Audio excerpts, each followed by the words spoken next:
Iya saudara-saudara, kita akan melihat lagi 3 unsur penting dalam liturgi.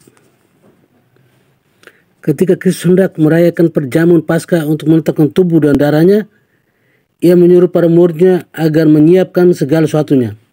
Gereja percaya bahwa perintah yang sama juga berlaku untuk dirinya, sehingga memiliki kewajiban untuk mengatur perayaan Ekaristi dan memberikan pedoman tentang sikap batin dan tata perayaan yang dibutuhkan. Demikianlah pula gereja dan tegas memastikan kelangsungan tradisi meskipun selalu ada hal-hal yang senantiasa berubah sesuai dengan kebutuhan gereja. Liturgia sempre reformanda est, atau liturgi selalu diperbarui. Pedoman umum misal Romawi atau UPUMR 1. Oleh karena itu, dalam sejarah tradisi liturgi, kita dapat melihat ada 3 unsur penting yang patut untuk diperhatikan supaya perayaan liturgi yang kita rayakan sungguh-sungguh bermakna dalam kehidupan beriman kita, yaitu validitas, lisietas, dan fruktuosa. Validitas liturgi. Unsur penting yang pertama adalah validitas, yakni unsur yang berurusan dengan keabsahan suatu perayaan liturgi. Sah atau tidaknya suatu perayaan dapat ditentukan dari pelayanan atau pemimpin yang sah dalam perayaan tersebut, dan susunan ritus yang sah dari perayaan liturgi sendiri. Perayaan liturgi hanya sah apabila dipimpin oleh petugas yang valid, yaitu imam yang ditabiskan secara sah dalam mendapat fakultas dari uskup diocesan tertentu, serta tidak sedang mengalami halangan apapun dalam melakukan tugasnya dan jabatannya sebagai imam. Untuk menghindari terjadinya kasus penipuan imam atau adanya orang yang berlaku seperti imam gaduhan dalam perayaan liturgi, sangat diperlukan testimonium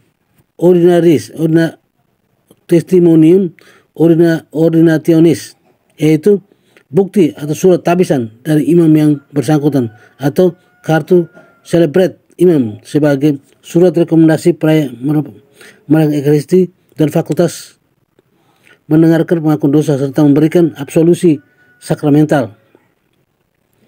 Selain itu, perayaan liturgi hanya sah apabila mengikuti susunan ritus liturgi yang berlaku. Sebagai contoh, di Uskup Bandung yang berlaku adalah ritus Katolik Roma dengan materia dan forma sakramenti, materi dan forma sakramental yang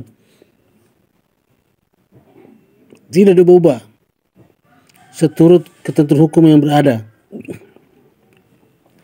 Perayaan Ekaristi tidak akan valid atau invalid atau tidak sah bila dirayakan tanpa roti dan anggur atau menggunakan materi pengganti yang lain sesuai tradisi perayaan Paskah Yahudi. Bahkan yang dipakai dalam perayaan Ekaristi adalah roti tidak beragi yang terbuat dari gandum murni dan baru, sehingga dapat dihindari pembusukan atau basi.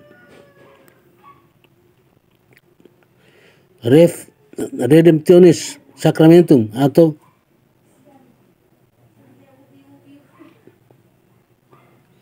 anggur yang dipergunakan adalah dalam perayaan Ekaristi itu harus alamiah, berasal dari buah anggur murni dan tidak masam dan tidak tercampur dengan bahan lain. Yang berikut, validitas liturgi atau keabsahan liturgi. Secara teologis menurut Santo Agustinus dikenal dengan istilah ex opere operatio, yang dapat diterjemahkan dengan di luar karya Allah terjadi. Terlepas dari keterbatasan imam yang memimpin suatu perayaan, karya keselamatan dalam liturgi tetap terjadi karena berbalas kasih dan misteri Allah lah yang akan menyempurnakan perayaan tersebut.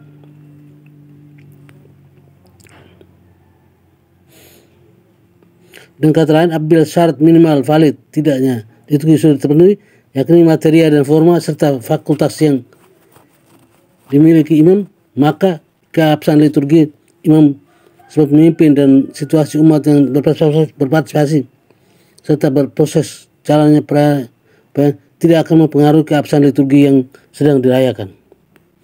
Yang ketiga, lisietas liturgi.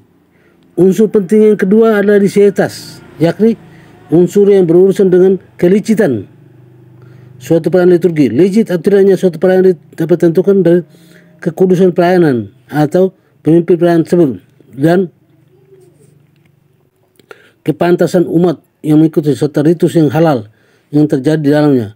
Unsur lisietas liturgi menuntut pelayanan liturgi yang lebih ideal dari pemimpin dan ritus yang berlaku tanpa harus mengganggu keabsahan pelayanan liturgi yang ada. Apabila pemimpin dan pelayanan ekaristi kurang persiapan, melakukan banyak kesalahan dalam ritus, merayakannya dengan terburu-buru dan ceroboh, serta situasi lain yang kurang lebih sama, maka pelayanan liturgi tetap sah, tetapi tidak licit. Di sisi lain, apabila umat datang terlambat dan tidak fokus karena terganggu dengan pikiran di tempat lain, ngobrol atau saat pelayanan ekaristi, pulang sebelum mendapat berkat dari imam, dan beberapa contoh lain, maka pelayanan liturgi juga tetap sah, tapi tidak licit.